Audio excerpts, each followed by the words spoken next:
स्वागत. सादर करीत आहोत आजच्या काही ठळक घडामोडी.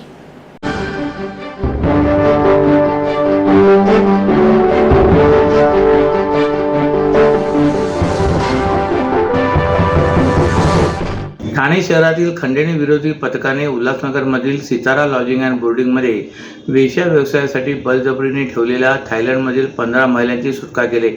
या महिलांना आर्थिक लाभाचे आमिष दाखवून थायलंडमधून भारतात आणले गेले होते आणि वेश्या व्यवसाय करण्यास भाग पाडले जात होते.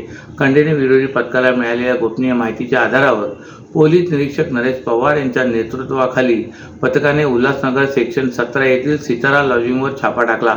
या कारवाईत कुलदीप उर्फ पंकज जयराज सिंग या मॅनेजरसह 4 कामगारांना ताब्यात घेतले असून लॉजमधून 5,27,000 रुपये रोख रक्कम आणि इतर साधने जप्त करण्यात आली. सदर प्रकरणात आरोपी विरुद्ध भारतीय न्याय संहिता आणि अनैतिक मानवी व्यापार प्रतिबंधक अधिनियम 1956 अंतर्गत गुन्हा दाखल करण्यात आला आहे. सदर कारवाई पोलीस आयुक्त आशुतोष डुमरे आणि अन्य वरिष्ठ अधिकाऱ्यांच्या मार्गदर्शनाखाली पार पडले. शाळेत देण्यात येणाऱ्या अन्न पदार्थातून विद्यार्थ्यांना पोटदुखी आणि उलटीचा त्रास होऊ लागल्याचा प्रकार कळवा येथील सहकार विद्या प्रसारक मंडळ शाळेमध्ये काल उघडकीस आलाय. या शाळेतील 38 विद्यार्थ्यांना उपचारासाठी ठाणे महापालिकेच्या छत्रपती शिवाजी महाराज रुग्णालयात दाखल करण्यात आले असून या विद्यार्थ्यांना विषबाधा झाली असल्याची माहिती रुग्णालय प्रशासनाकडून देण्यात आली. कळवा येथील सहकार विद्या प्रसारक मंडळ शाळेत काल दुपारच्या सत्रातील विद्यार्थ्यांना नेहमीप्रमाणे मधल्या सुट्टीत शाळेतून भात, डाळ आणि मटकीची उसळ देण्यात आली होती. हे जेवण झाल्यानंतर 5 ते 6 विद्यार्थ्यांना उलट्या सुरू झाल्या तर काहींच्या पोटात दुखू लागले. एका वेळी एवढ्या विद्यार्थ्यांना त्रास होऊ लागल्यामुळे शाळा प्रशासनाने कळवा रुग्णालयात संपर्क साधला आणि रुग्णवाहिका बोलवून घेतली. एकूण 38 विद्यार्थ्यांना रुग्णालयात दाखल करण्यात आले. शाळा प्रशासनाने विद्यार्थ्यांच्या घरच्यांना सायंकाळी उशिरा माहिती दिली. माहिती मिळताच विद्यार्थ्यांच्या पालकांनी रुग्णालयात धाव घेतली. डॉक्टरांनी त्या विद्यार्थ्यांना तपासले असता त्यांना अन्नातून विषबाधा झाल्याचे उघडकीस आले. या प्रकरणी रुग्णालय प्रशासनाने शाळेकडे चौकशी केली. त्यावेळी जेवणात देण्यात आलेली मटकी ही गेली 2 ते 3 दिवसापासून भिजत ठेवल्याची माहिती समोर आली. त्या मटकीच्या भाजीचा विद्यार्थ्यांना त्रास झाला असावा असा अंदाज रुग्णालय प्रशासनाकडून व्यक्त करण्यात येत आहे. हे सर्व विद्यार्थी 8 ते 11 वयोगटातील असून त्या सर्वांची प्रकृती स्थिर असल्याची माहिती रुग्णालय प्रशासनाने दिली. यापूर्वी देखील येथे देण्यात येणाऱ्या अन्नात झुरळ, किडे आढळून आले असल्याचा दावा माजी नगरसेवक मिलिंद पाटील यांनी केला आहे. तसेच पालकांना देखील ही माहिती दिली असल्याचे ते म्हणाले. त्यातही शालेय पोषण आहार हे आधी शाळेच्या मुख्याध्यापकांनी खाणे अपेक्षित असताना त्यांनी तसे न करता थेट विद्यार्थ्यांना दिल्याचा आरोपी पाटील यांनी केला आहे. स्वच्छतेचा संदेश हा विद्यार्थ्यांमार्फत अतिशय लवकर पोहोचतो आणि त्यांनी केलेली जनजागृती ही परिणामकारक ठरते. त्यामुळे स्वच्छता ही सेवा या अभियानातील त्यांचे योगदान अतिशय महत्त्वाचे आहे असे प्रतिपादन ठाणे महापालिकेचे अतिरिक्त आयुक्त प्रशांत रोडे यांनी स्वच्छता भारत दिवसानिमित्त आयोजित केलेल्या कार्यक्रमात केले. विद्यार्थी साखळी, चित्रकला आणि निबंध स्पर्धा, टाकाऊमधून टिकाऊ निर्माण करण्याची स्पर्धा यात विद्यार्थ्यांचा लक्षणीय सहभाग होता. त्यांच्या माध्यमातून प्लास्टिक आणि थर्माकोल मुक्तीचा संदेश घरोघरी पोचत आहे. त्यातूनही स्वच्छतेची चळवळ आकाराला येत असल्याचे रोडे यांनी सांगितले. महापालिका आयुक्त सौरभ राव यांच्या मार्गदर्शनाखाली ठाणे महापालिकेने 17 सप्टेंबर ते 2 ऑक्टोबर हा स्वच्छता ही सेवा पंधरवडा स्वभाव स्वच्छता, संस्कार स्वच्छता या संकल्पनेवर आधारित विविध उपक्रमांनी साजरा केला. जनसहभाग, सफाई मित्रांसाठी सुरक्षा शिबिरे आणि कचऱ्यांच्या ठिकाणापासून मुक्तता या 3 भागात पंधरवड्यात कार्यक्रम करण्यात आले. त्याच अनुषंगाने आज स्वच्छ भारत दिवसी महापालिका मुख्यालयातील कैलासवासी नरेंद्र बल्लाळ सभागृहात सफाई कर्मचारी, विद्यार्थी, स्वयंसेवी संस्था, शिक्षक, कलाकार यांच्या सहभागातून साजरा करण्यात आला. या कार्यक्रमास माजी ज्येष्ठ नगरसेवक एकनाथ भोईर, उपायुक्त मनीष जोशी, उपायुक्त जीजी गोदेपुरे, आरोग्य अधिकारी डॉक्टर राणी शिंदे उपस्थित होते. विविध शालेय स्पर्धांमधील विजेत्या शाळांचा आणि विद्यार्थ्यांचा या प्रसंगी सत्कार करण्यात आला. त्यात रॉयल ब्लॉसम इंग्रजी शाळा, ज्ञानपीठ विद्यालय, DDM इंग्रजी शाळा आणि कनिष्ठ महाविद्यालय, शरद मोरे इंग्रजी शाळा, दुर्गा विद्या मंदिर, सेंट जॉन शाळा यांचा समावेश होता. माई माऊलीची माया, अनमोल माया, ऊन सावली सुखाची, ममतेची छाया तुला आठवतो मनी साठवतो दिसे आसवात ही तुम्हाला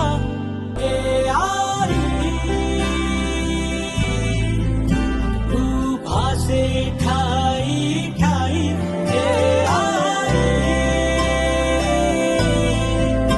तू भासे ठाई ठाई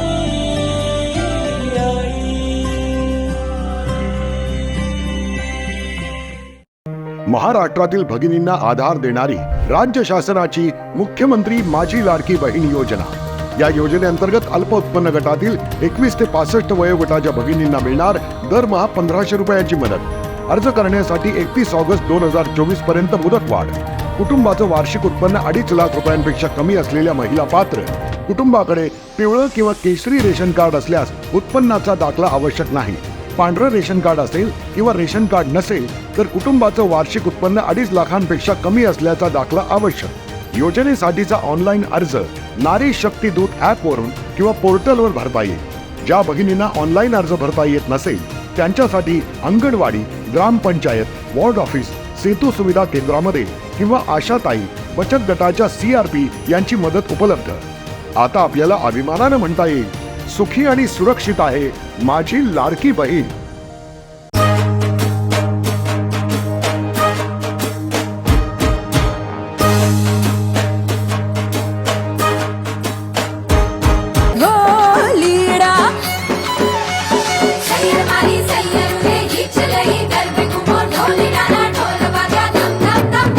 घेरदार घूमता रूपरू झुमता हैया ने चोरे गोरी तमे मन गाली धामो हीरा।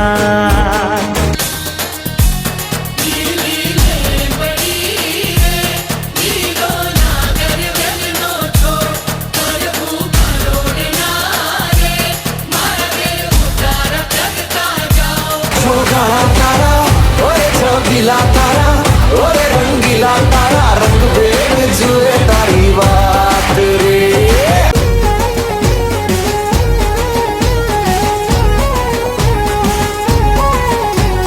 धर्मवीर आनंद दिघे यांच्या टेंबिनाका येथील जय अंबे माँ ट्रस्टच्या भव्य नवरात्र उत्सवात यंदा हिमाचल प्रदेशातील जटोली शिव मंदिराची भव्य प्रतिकृती उभारण्यात आली असून सजावटीची तयारी अंतिम टप्प्यात आली आहे।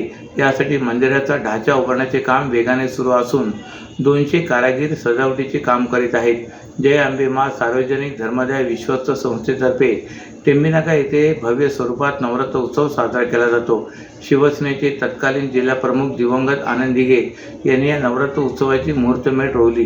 येथील देवी दुर्गेश्वरी नवसाला पावते अशी भाविकांची श्रद्धा असल्याने नवरात्र उत्सवाच्या 9 दिवसात टेंबिनाक्यावर मोठी गर्दी उसळते। राज्यभरातून लाखोंच्या संख्येने भाविक या नवरात्र उत्सवाला आवर्जून उपस्थित राहतात। यंदा या नवरात्र उत्सवाचे 46वे वर्ष आहे।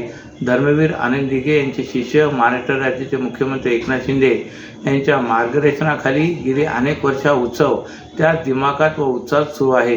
प्रतिवर्षीप्रमाणे याही वर्षी हा उत्सव मोठ्या धूमधडाक्यात पार पडणार आहे अशी माहिती जय अंबे माँ सार्वजनिक धर्मादाय विश्वस्त संस्थेतर्फे देण्यात आले। यावेळी माजी नगरसेवक सुधीर कोकाटे, शहर प्रमुख हेमंत पवार, विभाग प्रमुख कमलेश चव्हाण व इतर मान्यवर पदाधिकारी कार्यकर्ते मोठ्या संख्येने उपस्थित होते। देवीचा 46 वर्ष आहे।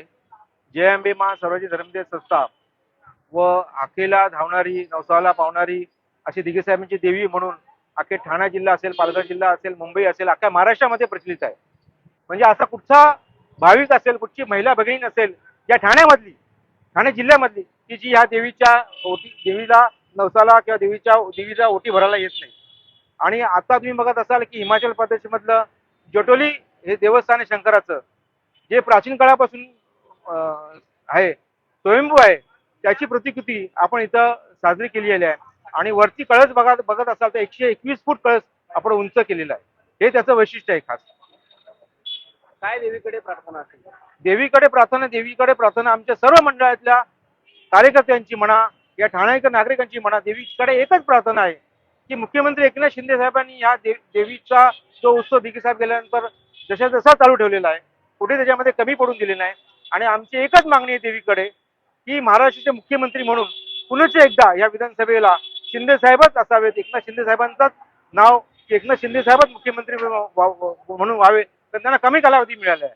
त्यांची ज्या काही योजना आहेत त्या ज्या योजना अजून करायच्या आहेत महाराष्ट्राच्या जनतेला, शेतकऱ्यांना म्हणा, गरिबांना म्हणा, वयोवृद्ध म्हणा, तरुणांना म्हणा, त्यासाठी पुन्हा एकदा मुख्यमंत्री म्हणून एकनाथ शिंदे साहेबांचीच वणी लागावी ही देवी चरणी मी प्रार्थना करतो. देशी गाईला राज्यमाता गोमाता म्हणून मान्यता देण्याचा निर्णय राज्य सरकारने घेतलाय. या औचित्याने आज येऊर येथील गौशाळेला युवासेना कार्याध्यक्ष पूर्वेश सरनाईक यांनी भेट दिली. या ठिकाणी ब्राह्मणांच्या उपस्थितीत गोमातेची विधिवत पूजा पूर्वेश सरनाईक यांच्या हस्ते करण्यात आली. गाय ही आपल्यासाठी पूजनीय आहे. तिच्या गर्भात 33 कोटी देवांचा वास असतो अशी धारणा आहे. राज्य सरकारच्या या निर्णयामुळे राज्यभरात गायीचे पूजन करण्यात येईल. तसेच तिच्या देखभालीसाठी राज्य सरकारने अनुदान देण्याचा निर्णयही घेतला असून त्यामुळे गोमातेचे जतन केले जाईल. राज्य सरकारने देशी गायीला राज्यमाता गोमाता म्हणून मान्यता दिल्याचा महत्त्वपूर्ण निर्णय घेतला आहे. त्याबद्दल पूर्वेश सरनाईक यांनी मुख्यमंत्री एकनाथ शिंदे यांचे आभार मानले. यावेळी युवासेना ठाणे लोकसभा अध्यक्ष विराज निकम, नितीन लांडगे, युवासेना पालघर निरीक्षक सिद्धार्थ पांडे, ठाणे जिल्हा सचिव अभिषेक शिंदे, जिल्हा समन्वयक अर्जुन ढाबी आदी यावेळी उपस्थित होते.